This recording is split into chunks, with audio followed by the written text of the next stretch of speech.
지금 한국 경제에서는 정말 이상한 일이 벌어지고 있습니다. 주식 시장은 뜨겁게 달아오르는데 실물 경제는 차갑게 식어가고 있거든요.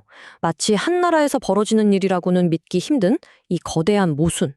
오늘 저희는 이 역설 뒤에 숨겨진 진짜 이야기를 한번 파헤쳐 보겠습니다. 자, 먼저 좋은 소식부터 볼까요? 그야말로 축제 분위기입니다. 연초부터 무섭게 오르던 코스피 지수가 마침내 역사적인 5,000포인트 선을 뚫었습니다. 시장은 지금 기록적인 잔치를 벌이고 있는 거죠. 그런데 말이죠. 이 축제가 한창일 때 찬물을 확 끼얹는 데이터가 발표됩니다. 바로 2025년 4분기 한국의 GDP, 즉 경제 성장률이 오히려 0.3% 줄었다는 소식이었어요. 역성장을 기록한 겁니다. 정말 모두의 예상을 뒤엎는 좀 충격적인 숫자였습니다. 자, 이제부터 우리가 경제 탐정이 되어서 이 미스터리를 한번 풀어봐야겠습니다. 이렇게 서로 다른 신호를 보내고 있는 시장과 경제, 과연 어느 쪽이 진짜 우리 현실을 보여주고 있는 걸까요? 첫 번째 단서부터 한번 살펴보죠. 많은 전문가들이 이 현상을 5,000포인트의 역설이라고 부르는데요. 이게 도대체 무슨 의미인지부터 명확하게 짚고 넘어가겠습니다. 그러니까 한쪽에서는 신기록을 세우면서 불타오르고 있는데 다른 한쪽에서는 뒷걸음질 치면서 얼어붙고 있다는 거잖아요. 지금부터 이 상반된 증거들을 하나씩 분석하면서 도대체 왜 이런 일이 벌어지고 있는지 그 진짜 이유를 한번 찾아보겠습니다. 이제 본격적으로 수사를 시작해 볼까요? 경제 보고서 데이터를 샅샅이 뒤져서 이 마이너스 성장을 이끈 주요 용의자들이 누구인지 한번 찾아보겠습니다. 자, 용의 선상에 오른 범인은 크게 3명입니다.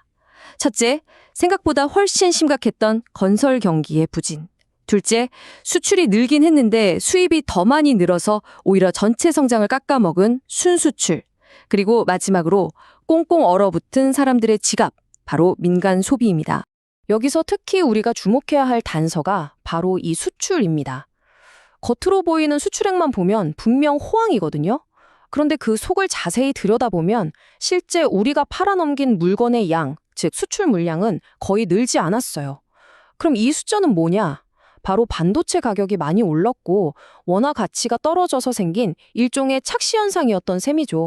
자, 일단 범인들은 찾았는데 이게 다가 아닙니다. 이 사건의 근본적인 원인을 알려면 이 표면적인 숫자들 너머에 있는 한국 경제의 좀 더 깊숙한 문제, 그 구조적인 균열을 들여다볼 차례입니다.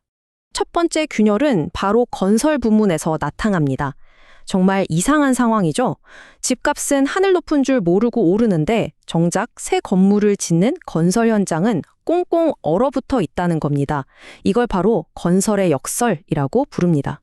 그리고 이 역설이 정책 당국의 손발을 꽁꽁 묶어버립니다.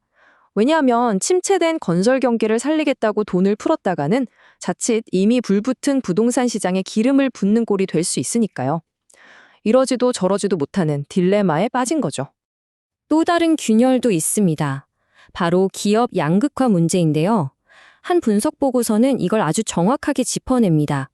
몇몇 소수 기업이 벌어들이는 막대한 이익이 경제 전체에 대한 시선을 왜곡하고 있습니다.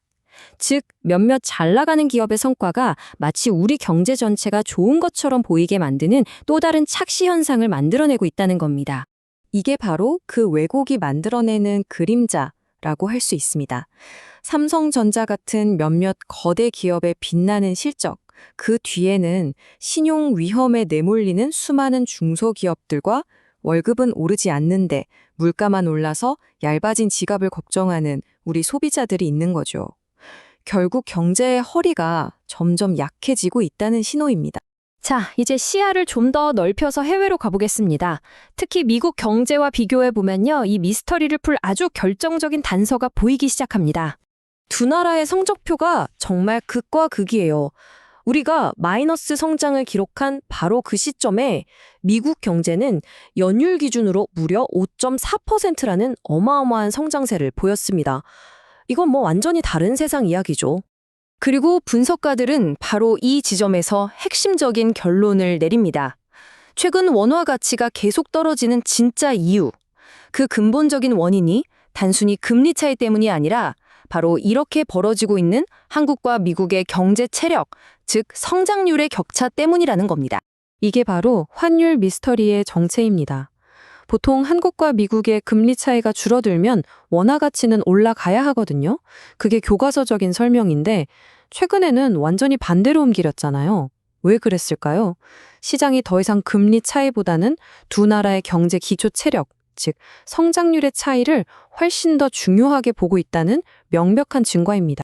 자, 그럼 이 모든 단서들을 종합해서 보고서가 내놓은 처방전은 과연 뭘까요? 사실 이게 좀 논쟁적일 수 있는 해법인데요. 한번 들어보시죠. 결론부터 말하면 이겁니다. 당장 환율을 안정시키고 싶으면 역설적으로 국내 경제부터 살려야 한다는 거예요. 외부 충격에도 흔들리지 않는 튼튼한 경제 체력을 기르는 것. 그게 결국 최고의 환율 방어 수단이라는 논리입니다. 그럼 어떻게 경제를 살릴 것인가? 그들이 제시하는 경로는 이렇습니다. 먼저 과감하게 금리를 내리자는 겁니다.